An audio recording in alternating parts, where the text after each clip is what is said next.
News 24 Madhya Pradesh Chhattisgarh, आपकी बात सच के साथ। तो मध्य प्रदेश में 5 मई से 18 साल से ज्यादा के लोगों का वैक्सीनेशन कल से शुरू होगा। आपको बता दें कि 15 मई तक कुल 1480 सत्रों में 1,48,000 डोज लगाने का टारगेट एमपी सरकार ने रखा है।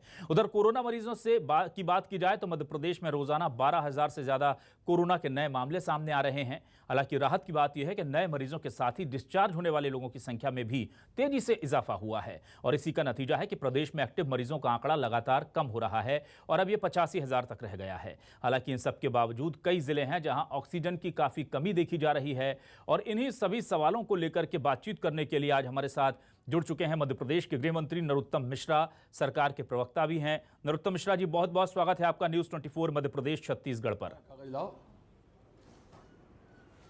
जी बहुत बहुत धन्यवाद न्यूज़ 24। जी मिश्रा जी, सबसे पहले तो यही जानना चाहेंगे, कल से एक बड़ा अभियान शुरू हो रहा है।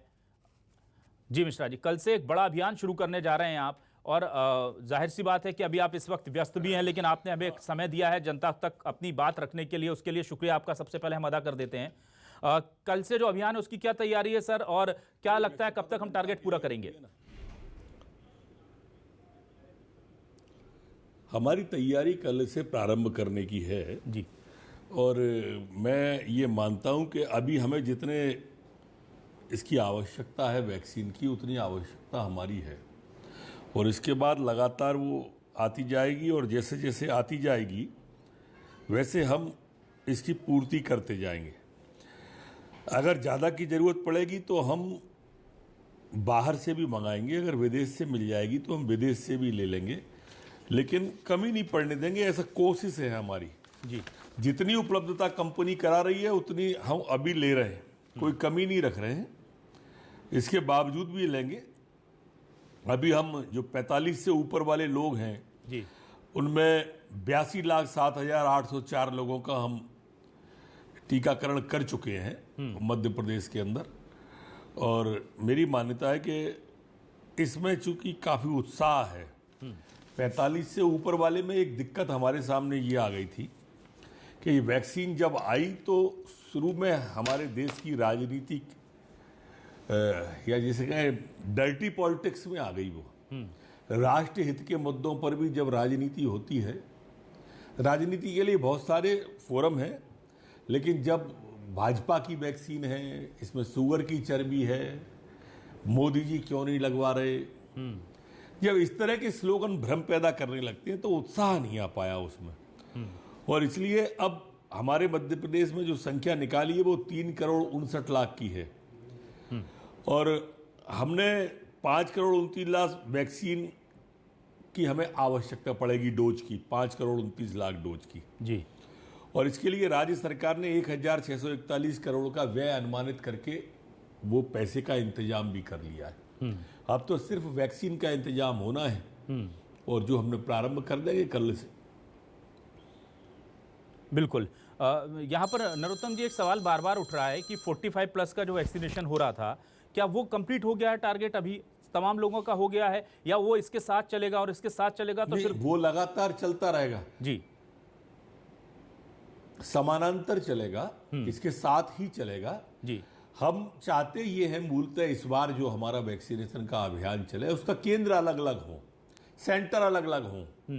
मतलब दूसरा, अस्पताल में जैसे पहले थे 45 के ऊपर वाला, तो अस्पताल में आने में उसमें लोगों को थोड़ी हिच है ये कोरोना की वजह से, क्योंकि कोरोना के पेशेंट भी आते जाते रहते हैं, उनके परिजन आते जाते रहते हैं अस्पतालों में, तो हम अब उन सेंटरों को दूर दूर बना रहे हैं, अलग अलग स्थानों पर बना रहे हैं। ठीक है। और नए प्रयोग भी किए हैं, जैसे आपने भोपाल कलेक्टर का प्रयोग देखा होगा, गाड़ी में बैठ के वैक्सीन लगाने वाला। आज आपने छायाचित्र भी अखबारों में देखा होगा, गाड़ियों की लाइन लगी है दूर तक वैक्सीनेशन के लिए।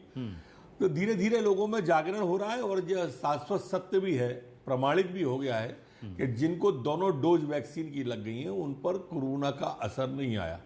ये भी बात उतनी ही सत्य है कि जिस देश में 80% से ज्यादा वैक्सीनेशन हो गया, उस देश को जो हमारे मास्क है, ये इस मास्क से भी मुक्ति मिल गई है। कई देश तो खुल भी गए इससे, तो इस तरह से मास्क से मुक्ति है, बाकी लॉकडाउन से, क्वारंटाइन से, सबसे मुक्ति होती जा रही है। ठीक है। लेकिन मिश्रा जी, ये बार बार कहा जा रहा है कि 1 तारीख से पीएम ने वैक्सीनेशन की तैयारी और वैक्सीनेशन शुरू करने का ऐलान किया था, लेकिन इस 1 तारीख को लेकर के ना तो राज्य सरकारें तैयार थी, ना ही दवा बनाने वाली कंपनियां तैयार थीं। अगर इसके लिए थोड़ा वक्त दे दिया जाता या दोनों को भरोसे में ले लिया जाता तो और बेहतर तरीके से शायद ये 1 नहीं तो 2-3 से अच्छे तरीके से शुरू हो सकता था। छत्तीसगढ़ का हम अगर उदाहरण देखें तो वहाँ हो तो गया, लेकिन उसके बाद सेंटर्स खाली पड़े हुए हैं, अब वैक्सीन नहीं है वहाँ पर, खाली पड़े हैं। बिल्कुल सही कह रहे हैं आप जी। लेकिन मैंने जैसे कहा ना कि जैसे आपने कहा इनको बैलेंस कर लिया जाता, वैसे भ्रम को भी बैलेंस करना पड़ रहा है। मैं जो कह रहा हूँ राष्ट्रीय नुकसान की बात की, अभी हाल में राष्ट्र हित की बात करूंगा तो मेरे मित्र कुछ और कहने लगेंगे। ये जो भ्रम फैलाने वाले हैं, जो लगातार वैक्सीनेशन यों क्यों लगा रहे हो, वैक्सीन बाहर क्यों भेज दी, ये जो तरह तरह के आडंबर रचते हैं, जो घर पर बैठ के सिर्फ ट्वीट करते हैं, जो इसमें भी राजनीति कर रहे हैं, जो आपदा में अवसर तलाश रहे हैं, इस कारण से तारीख घोषित की पीएम ने। अब वैक्सीनेशन 2 दिन आगे हो जाए या 2 दिन पीछे हो जाए, थोड़ा सब्र कर ले। भाव तो पवित्र है ना हमारा, भाव में तो गलती नहीं है वैक्सीनेशन में। बिल्कुल। मगर भाव पवित्र है तो थोड़ा इनको राजनीति में बचना चाहिए, विपक्षी साथियों को। राजनीति के लिए राष्ट्रहित के मुद्दे ही नहीं रहना चाहिए। सेना अगर पाकिस्तान में सर्जिकल स्ट्राइक करे और उसे मुद्दा बनाए तो बुरा है, आतंकवादियों को अगर मुद्दा बनाए बुरा है, वैक्सीन को मुद्दा बनाए बुरा है, सीएए को मुद्दा बनाए बुरा है, किसान बिल को मुद्दा बनाए राजनीति का बुरा है। ऐसी मेरी निजी मान्यता है, हो सकता है मैं गलत हूं, आप वहां पर बैठे हुए हैं, आप ज्यादा अच्छा सोचते होंगे, पर 2 तारीख 4 तारीख कोई भी तारीख हो जाए, बेहतर हो कि राष्ट्रीय मुद्दों पे हमारे डंडे अलग हों, झंडे अलग हों, एजेंडे अलग हों। अच्छा ये है कि हमारा जब देश का मुद्दा आए तो हम एक हों, बाकी समय राजनीति करें। बिल्कुल। नरोत्तम जी, यहाँ पर वैक्सीन को लेकर के भी थोड़ा सा कंफ्यूजन है। कौन कौन सी वैक्सीन है मध्य प्रदेश में इस वक्त उपलब्ध है, और रूस की स्पुतनिक 5 क्या ये भी मध्य प्रदेश के लोगों को अवेल होने जा रही है?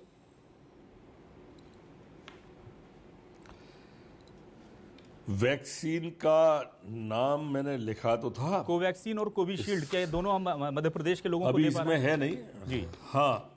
हाँ दोनों हैं जी। हाँ दोनों हैं, दोनों हैं। और रूस की जो अगर एक जरूरत 80% है हमारे पास में, एक 20%। जी बिल्कुल। नहीं, रूस की नहीं, किसी भी देश से अगर हमें उपलब्ध होगी जी तो हम लाएंगे। इसलिए मैंने आपने कभी किसी की बहस में बजट बताता कोई नहीं सुनेगा, मैंने आपको बजट बताया कि 1641 करोड़ रुपए की व्यवस्था भी की है जी। हमने, इंतजामात वो भी किए हैं कि कहीं वो संकट ना आ जाए। बिल्कुल।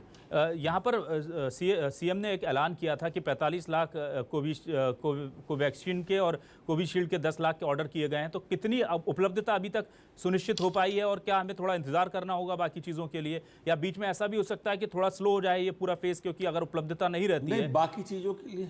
जी नहीं, हम लगातार पूरी एक अलग से विंग बनाई हुई है हमारे, और पूरी विंग इस काम को देख रही है। लगातार वैक्सीन आ रही है, 1.5 लाख डोज तो परसों नरसों ही आ गए थे हमारे यहाँ पर जी। हम, और वो आती जाएगी, हम लगाते जाएंगे, इसके लिए विलंब नहीं। इसलिए हमने कल की तारीख घोषित भी की है, 2 दिन पहले तारीख भी घोषित की है, और जैसे जैसा उत्साह बढ़ता जाएगा, ऐसा नहीं है कि कोई कमी आने देंगे। हम मानते हैं कि ये राष्ट्रीय आवश्यकता है। बिल्कुल। मिश्रा जी, एक और बड़े चिंता का विषय इस वैक्सीन, दोनों ही वैक्सीन को लेकर के है कि इनको जो रखने का तरीका है, ट्रांसपोर्टेशन के लिए जो फ्रीजिंग पॉइंट चाहिए, उसको लेकर संसाधन तमाम जुटा लिए गए हैं, क्योंकि गर्मी बहुत है इस वक्त प्रदेश में, और अगर जरा सी भी लापरवाही हो जाती है तो उसकी मॉनिटरिंग के लिए में जी नहीं, लापरवाही होने नहीं देंगे, हमारी कोशिश है पूरी की पूरी। और अभी लापरवाही के कोई घटनाक्रम इस राष्ट्रीय आपदा, वैश्विक आपदा में आपने देखा भी नहीं होगा इसको, कि स्वयं मुख्यमंत्री उसको मॉनिटर करते हैं जी। मंत्रीगण भी हमारे तीनों स्वास्थ्य के मंत्री हैं जी, सम्मानित, वो भी तीनों उसको मॉनिटर करते हैं, तो ऐसी दिक्कत नहीं आती है, ऐसी मेरी मान्यता है। लेकिन इसके बावजूद भी आपने अगर इंडिकेट किया है, हम और ज़्यादा प्रिकॉशन यूज करें। बिल्कुल। और यहाँ पर एक चीज़ और है मिश्रा जी, अभी वैक्सीनेशन तो अपनी जगह है, लेकिन जो अभी कोविड से जूझ रहे मरीज़ हैं, उनको ऑक्सीजन को लेकर के अभी भी दिक्कतें हो रही हैं, रेमडेसिविर इंजेक्शन को लेकर अभी भी दिक्कतें हो रही हैं। ये तमाम दिक्कतें कब तक दूर हो पाएंगी? नहीं, ये कहना ठीक नहीं। नहीं, मैं आपकी बात का खंडन नहीं कर रहा हूँ जी, लेकिन मध्य प्रदेश में सरप्लस में है ऑक्सीजन।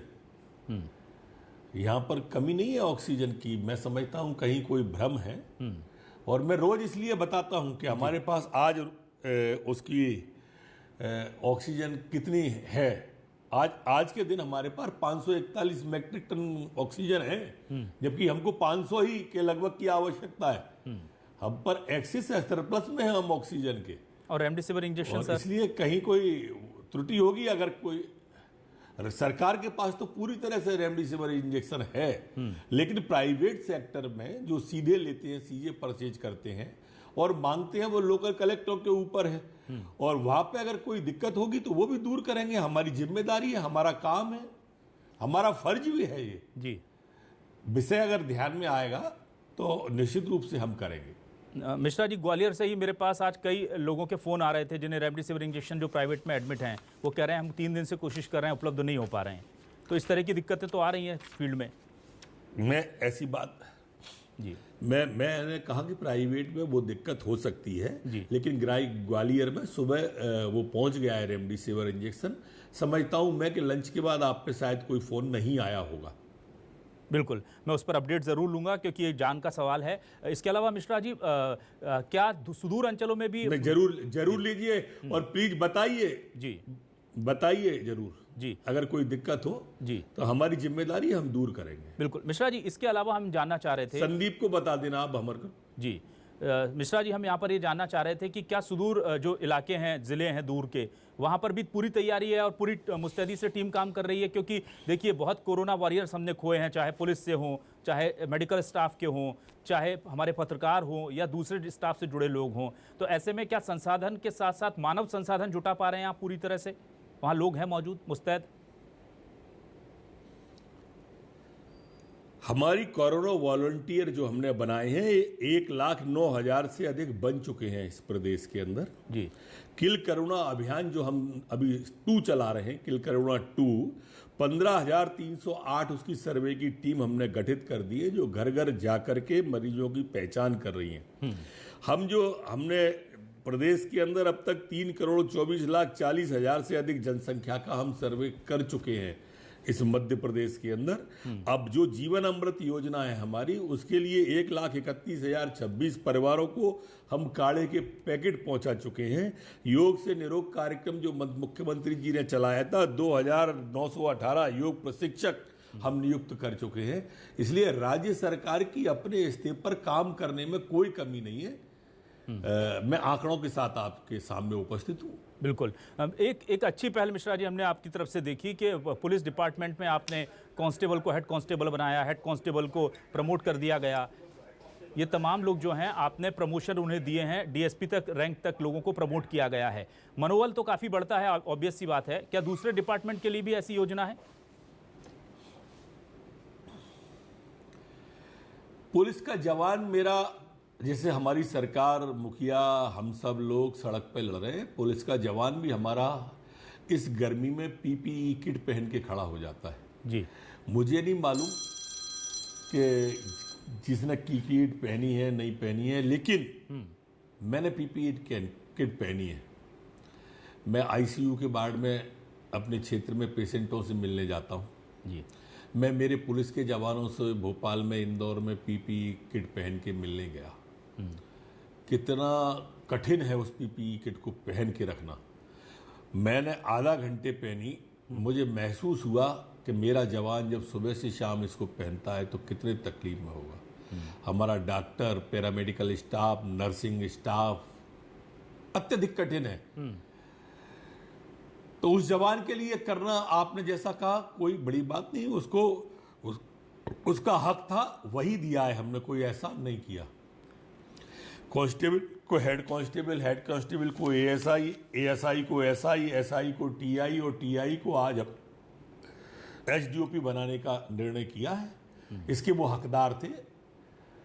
और इसलिए निर्णय लिया है। जहां तक डॉक्टरों की बात है, नर्सिंग स्टाफ की बात है, तो आज आपने स्वयं ने देखा होगा कि फ्रंटलाइन वर्कर के लिए प्रधानमंत्री माननीय नरेंद्र मोदी जी ने स्वयं ने आज पूरी योजना उन्होंने निकाल दी है।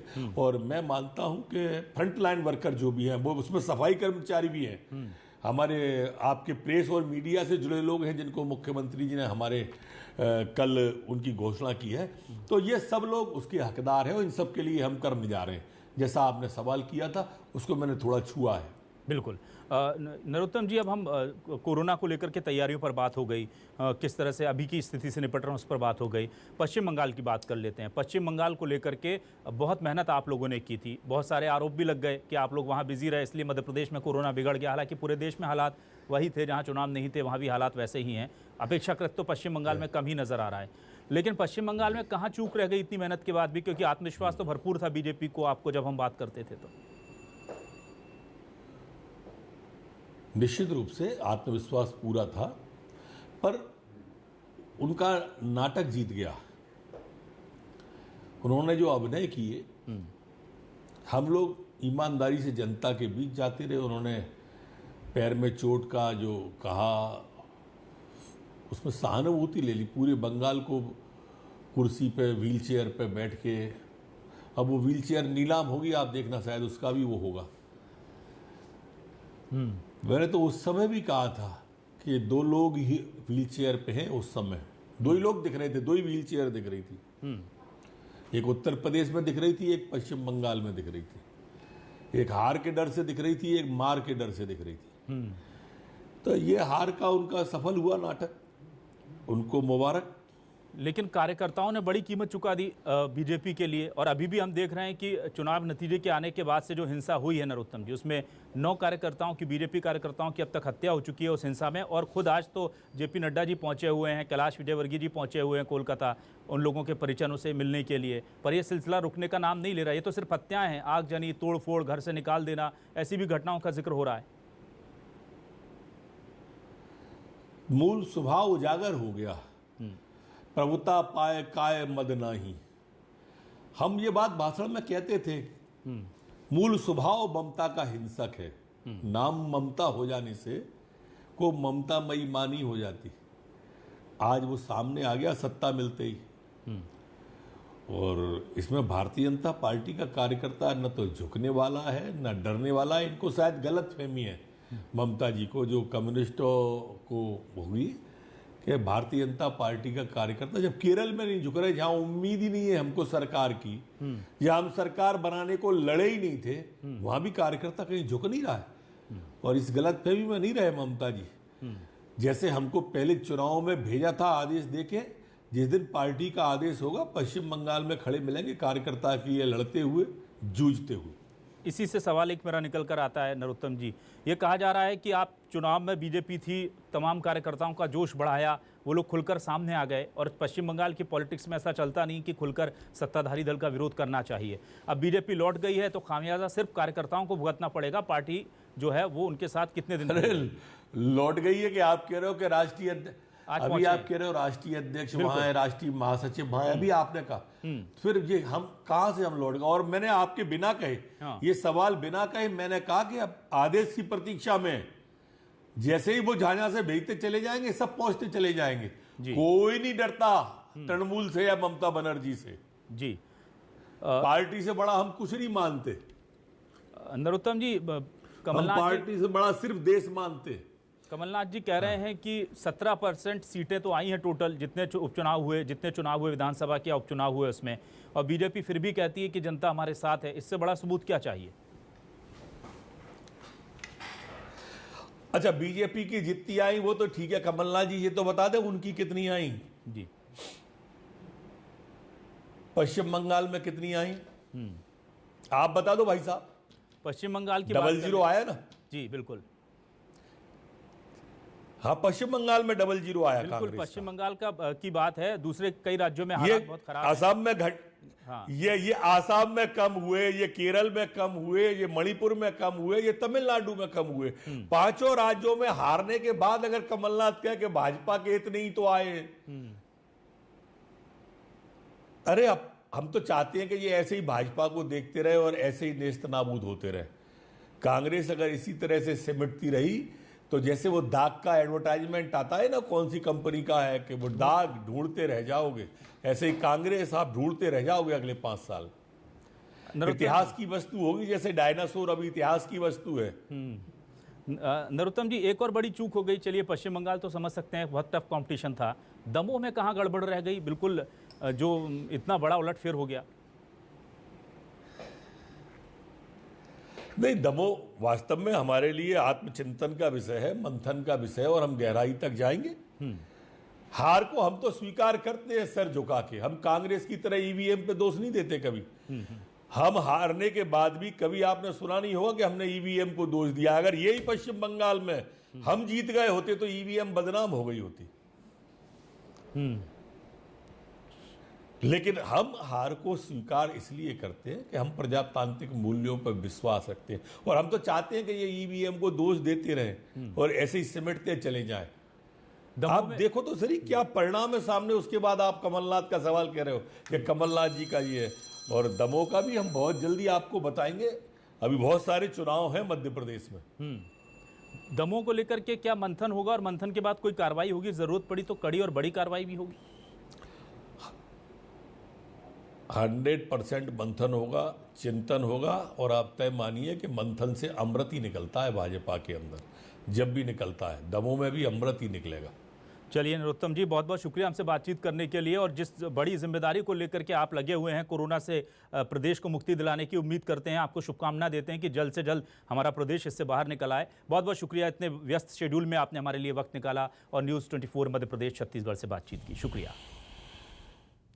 तो आपने सुना कैसे गृह मंत्री नरोत्तम मिश्रा कह रहे हैं कि हमारी तैयारियां पूरी हैं, अगर कोई दिक्कत आएगी तो उसे दूर करने के लिए हर संभव कोशिश की जाएगी। आपको बता दें कि कल से 18+ का वैक्सीनेशन अभियान मध्य प्रदेश में शुरू हो रहा है, और उन्होंने साफ कर दिया कि 45+ यानी कि जो दूसरे दौर का टीकाकरण था वो भी चलता रहेगा। और उम्मीद यही है सरकार को कि जिस तेज़ी से यहाँ पर रिकवरी रेट बढ़ रहा है, डेथ रेट घट रहा है, बहुत जल्द हम कोरोना को हरा लेंगे। इसी के साथ न्यूज़ 24 मध्य प्रदेश छत्तीसगढ़ में बस इतना ही, लेकिन खबरें लगातार जारी हैं।